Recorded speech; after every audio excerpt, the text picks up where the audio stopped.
এই যে দেখেন এইগুলো খেজুর, আল্লাহ রহমতে কেবল মানে আধা কাছে হয়েছে, পাক ধরে নাই আর কি, পাকবে আর কি মাসখানি মধ্যে।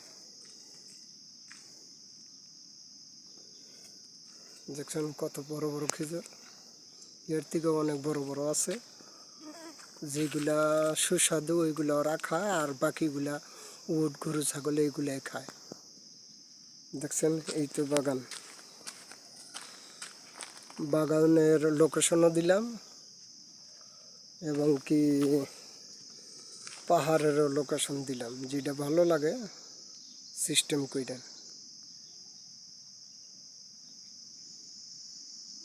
দেখার মতো তেমন ভালোই নাই, একই দেশের মতোই।